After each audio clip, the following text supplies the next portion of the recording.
Welcome to our next lecture on the history of English language.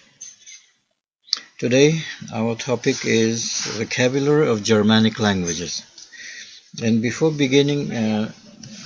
speaking about um, vocabulary of Germanic languages, let me introduce you with main approaches to the course of language evolution, to the causes of uh, language development in linguistics. Um, this is one of the very important problem because everyone wants why do languages change? How do languages change? Etc. etc. There are five schools in linguistics according to how they explain language development. The first school is called Romanticism.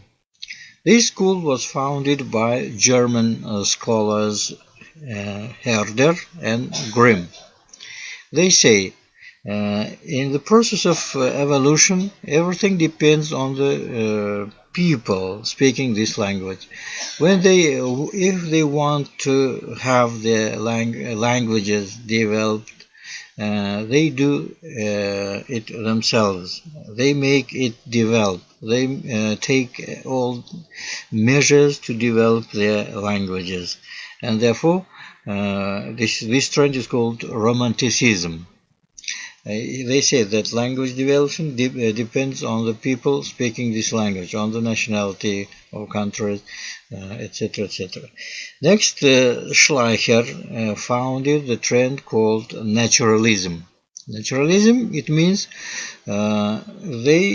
Schleicher and his followers try to find common features between nature and language structure. They say languages have birth, maturity, old age, and death, just like human beings. They give examples to the case of language death as from Sanskrit, Old Greek, Latin, and other languages which died, which once they were developed languages. In all cases, they try to find correspondence with the nature. In this way, they try to explain evolution of the languages, beginning from parent language to language dialects. They thought of language diagram, derivational tree, etc., etc. Families of languages, sub-branches, parent languages, daughter languages, etc., etc. And in this way, August Schleicher made investigations on working out parent language of Indo-European family. He worked out Indo-European proto-language, corresponding phonetic structure, grammatical structure, and vocabulary for Proto-Indo-European. After having worked out this Proto-Indo-European, he wrote a fable in this Proto-Indo-European, and that fable was called as Wolf and the Lamb. Okay? Next trend is called psychologism. This trend was worked out by German scholars Wilhelm Wundt and Hermann Pohl. They explained the language evolution, cause of language evolution, by the facts of psychology. First of all, individual psychology and then social psychology. They said language changes as a result of the change in the psychology of an individual, that is, in his memory, attention, etc., etc. Those psychological factors make the language change. The sum of the psychological changes in the psychology of individuals cause the psychology of the people living in this society, and individual psychology develops to social psychology, and changes in psychology causes the change in language structure. This was their position. Next school was sociologism. This school was worked out Antoine Millet and Jean van der Ries, uh, famous in comparativists. They said language evolution is caused by the facts in the social life of the people speaking this language. They say any change in the society causes a change in the language. And by this position, they tried to the formation of Germanic languages from Proto-Indo-European. For example, they said that substratum theory and change in this stress system, rotatism, were the causes of formation, were the causes for the formation of Germanic languages. This is how they explained the formation of Germanic languages from Common Indo-European. Next school is structuralism. Structuralism was leading linguistic paradigm of the 20th century. Structuralism had some schools. Founder of structuralism was Ferdinand de Saussure. And we know three main schools in structuralism. The first school, functionalism, functional school in linguistics. It was founded by Roman Jakobson. Roman Jakobson, who was the founder of Prague School in Linguistics. Next comes American descriptivists, founded by Leonard Bloomfield in the 30s of the 20th century. And the last school was founded by Louis Elmsliff, and it was called glossomatics. All these structuralists, when they spoke about language evolution, language change, they said that language inner structure is the main cause of language evolution. When something becomes wrong in the language structure itself corrects this episode, this moment, and new forms will come into existence. For example, when we have two forms to express one idea, either grammatical or lexical, language structure makes it so that one of them becomes dominant. This is not for the people, for the speakers to judge, but it depends on the language structure. Language structure finds solution to such kind of things, and in this way it makes the language change. Now, second item of our lecture is vocabulary of Germanic languages. Vocabulary is one of the three main elements of any language structure, and Germanic languages have a vast a great large word stock, and if we analyze it, we can say that 30% of the word stock is of Germanic origin, which has no parallels in other Indo-European languages. It means those 30% of words we find only in Indo-European languages. In other families, we don't, not only in Germanic languages, even in other Indo-European languages, we can find these words. And 70% are the words belong to other families of Indo-European family. Now some examples to those words. Uh, Old High German winter corresponds to Gothic wintrus. And as you see, we have the same root in Old High German and Gothic.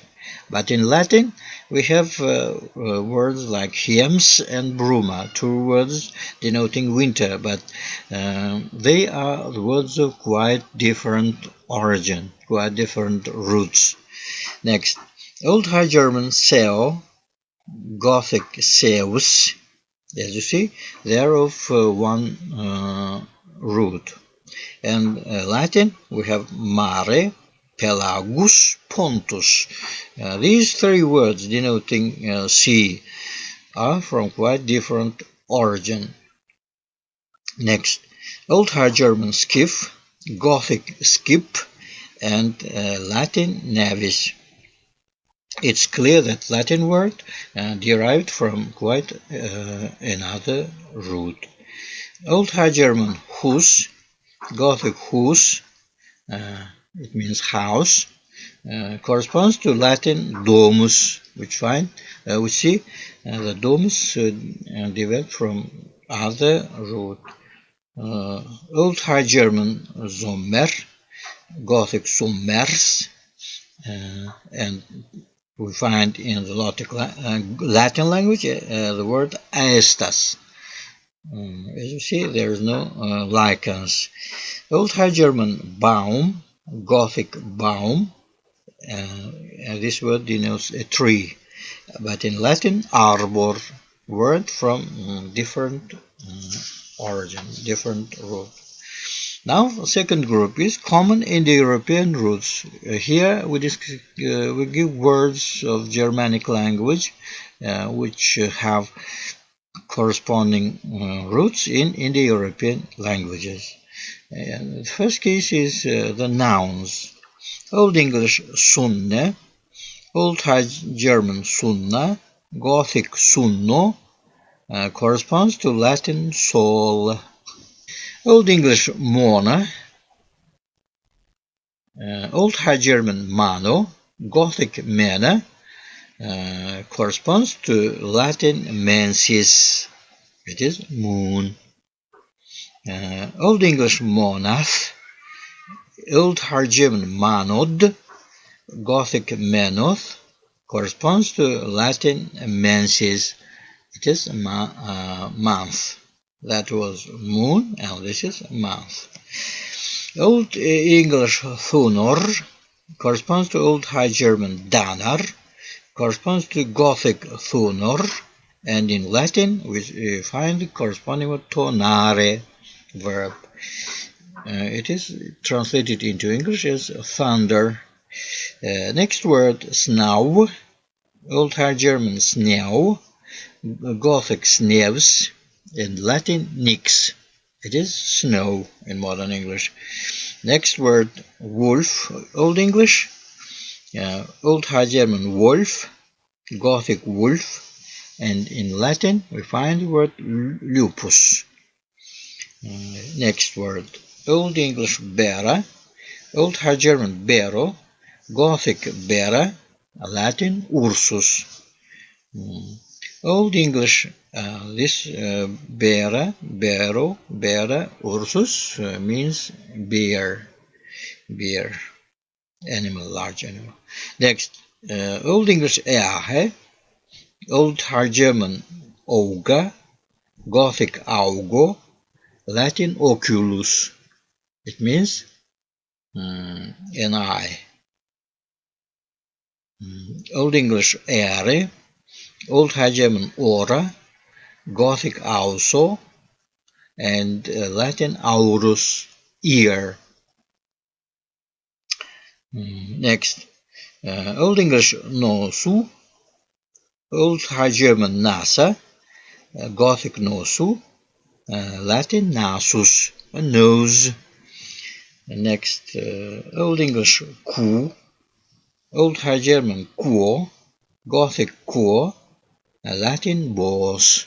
It corresponds to modern English cow.